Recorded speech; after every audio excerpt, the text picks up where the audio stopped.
Where would we be without some of life's little mishaps? Well, we wouldn't be here right now playing Super C until we win.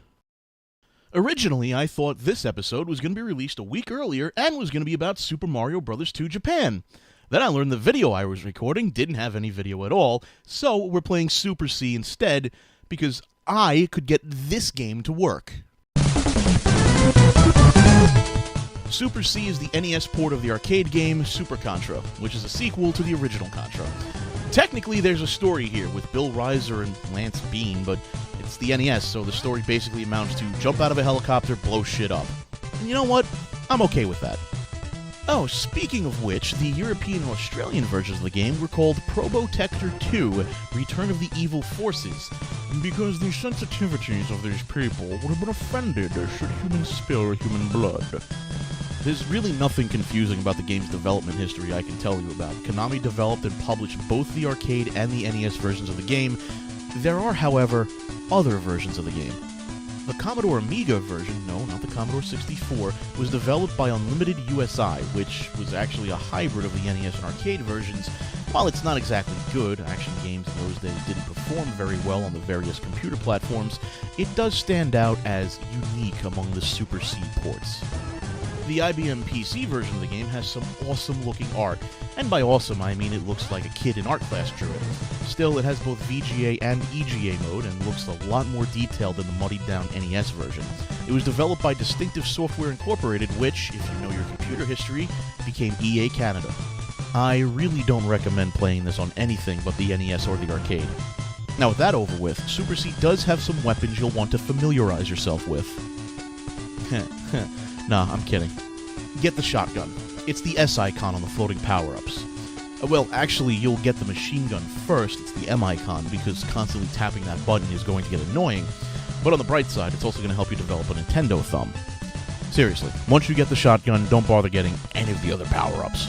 Alright, let's start this shindig off the right way. In Area 1, you're going to fight your way through a bunch of ramps.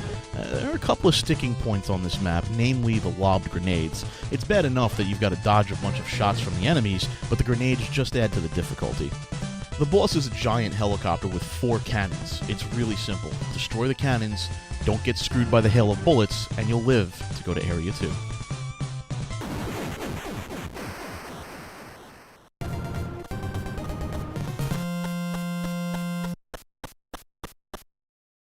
Area 2 is an overhead stage, and a pretty short one at that. To get by this map, you really only need good positioning skills, especially against the tanks.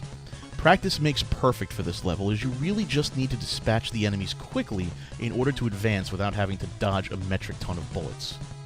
There are tanks in this area, and they aren't the hardest to beat. You just need to fill them with bullets to take them down, but you will have to position yourself carefully in order to not get caught in crossfire hell.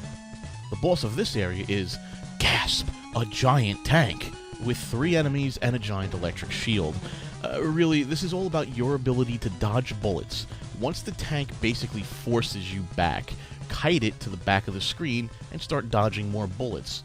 When you've got a minute, fire some shots at the 3 gunners. Eventually, you'll take them down. Now, Area 3 is a jungle, and there are some sticking points here. The first will be the turrets that pop out of the ground. Next will be the soldiers that pop out of the jungle. Finally, you'll have the gigantic mortars that spam the area with explosives. The only thing you need to do in order to get past these guys is to have quick reaction times and to think. If you're quick on the draw, you should be able to destroy these targets and move on. If you take too much time, then just dodge the bullets and deal with them. As for the mortar, your best option is to learn how to jump to avoid explosions. It's some Dragon Ball crap right there, alright? This level has a mini-boss, which is a 4-legged turret tank thing that has an obvious weak spot of standing on top of its head. It can only shoot in 3 directions, and one of those 3 directions is not up. Even if you're not comfortable standing on top of a walking tank, and really who is, it's still possible to avoid the shots from the tank. Just lay down and wait for the bullets to pass over your head. Eventually, you'll get to move on to a fun section where the ground will give away. Yeah, it looks interesting, but it's really not that hard to get past. Just make sure you jump up when the ground below you starts to fall, and you'll make it to this stage's boss. This might actually be the most difficult boss of the game. It fires no less than 4 bullets at a time and forces you to stand still to hit it. There will be 4 turrets that move around shooting bullets at you. I recommend taking at least 2 of them out to keep yourself alive, and 1 big red ball that you have to destroy to move on. This boss is all about positioning. You need to be able to not put yourself in a corner to give yourself enough room to stay alive. On top of that, you need to be able to position yourself correctly to actually hit anything. It's a little bit of a pain in the ass, but given enough practice, you'll be on your way to Area 4. This stage is pretty fun and a nice change of pace. Instead of walking to the right, you get to jump up the stage. First things first, though, the bubbles. A few people have told me their frustrations with the bubbles, and let me tell you the solution, it is amazingly easy. Shoot the bubbles until they stop spawning. Yeah, that's it. No tricky speedrun jumping required. You'll meet a new enemy in this stage, what looks to be soldiers in flying squirrel outfits. They're easily avoided, assuming you don't corner yourself. All these guys do is jump down at an awkward angle, avoid them, and shoot them. There are also these giant spheres that fire bullets in 8 directions. They're almost a problem, until you figure out this game's biggest flaw.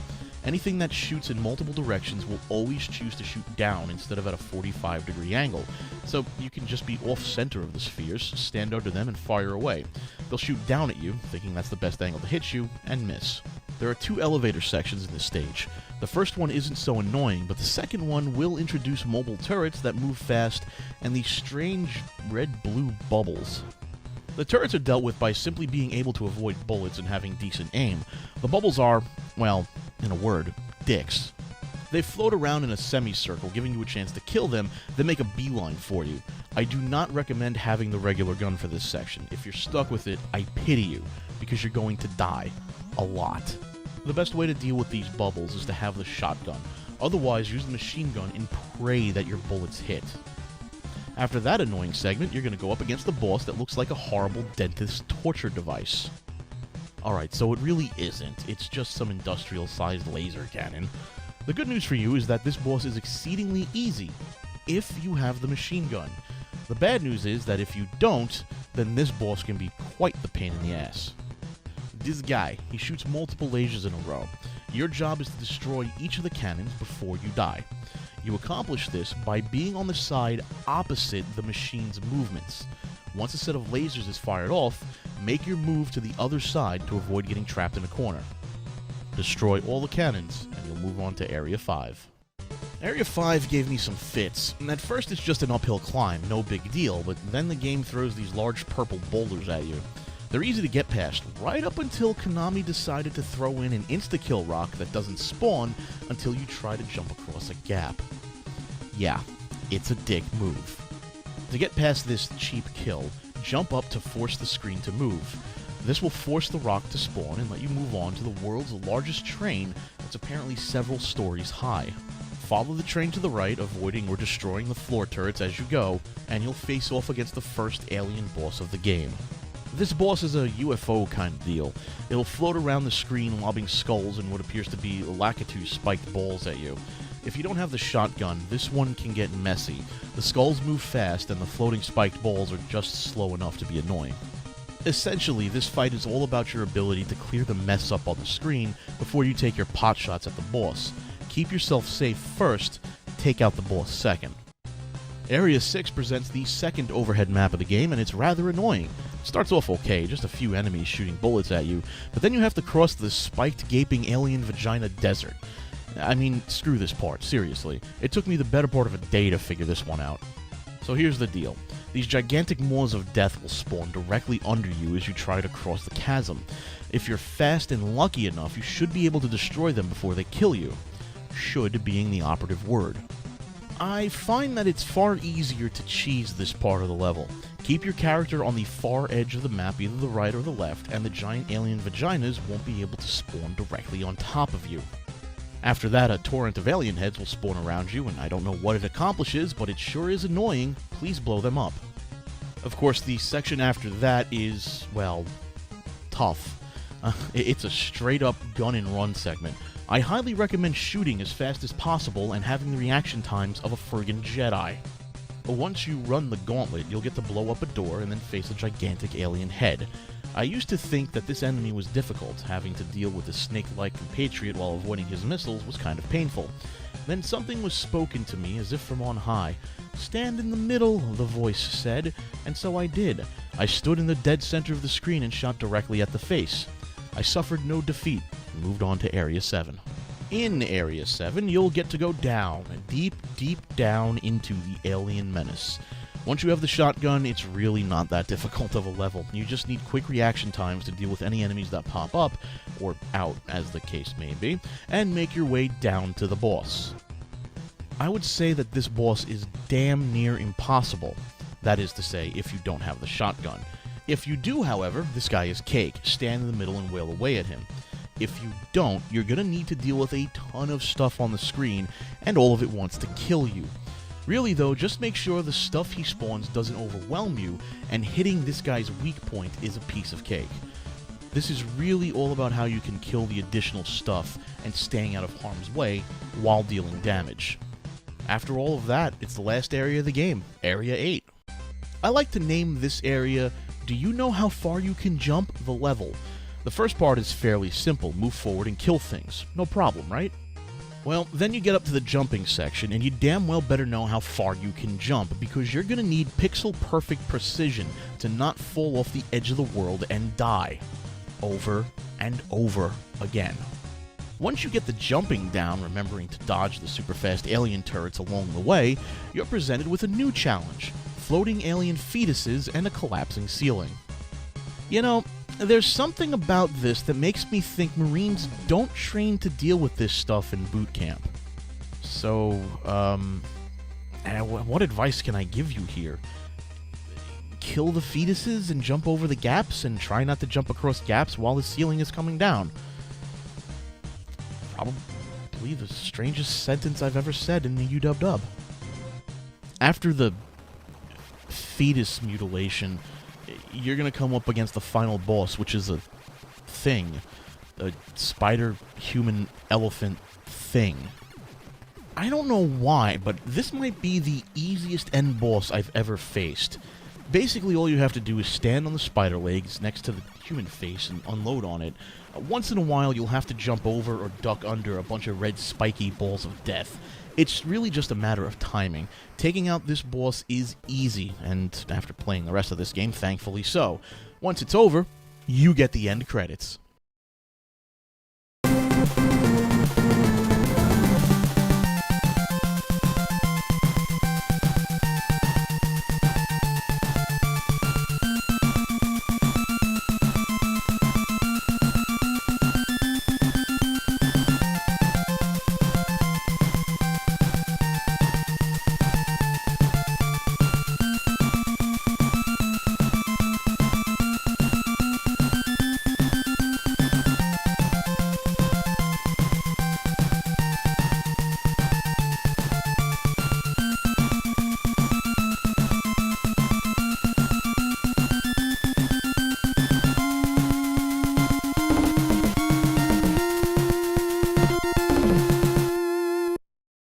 Special thanks to our Patreon supporters Jim Penn 666 and Tyree 2001. You can support us at patreon.com/lordcat, LORDKAT. And thanks to all of you who pledge. If you pledge $5 or more, you get UW a day early than everybody else. Thank you guys, and we'll see you next time on Until We Win.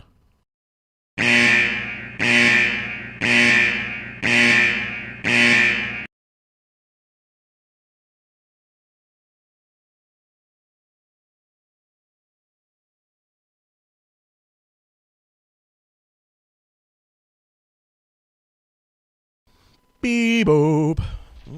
Gotta fix that. Oh, give me some bandages for my bleeding thumbs. I think I am crying in pain. Oh, until we win, or I'll play this game again and again. Where seldom is heard an encouraging word, and I swear to God I'll hunt down these developers and cause them real pain. Until we win, where I play this game again and again. I really wonder why this game makes me cry. Oh, that's right, I keep dying on stage 7. Oh, until we win, where we play it again and again. One day I will beat it, and then I'm run out of lyrics. So fuck this song, I'm done, goodbye. Oh, I recorded that.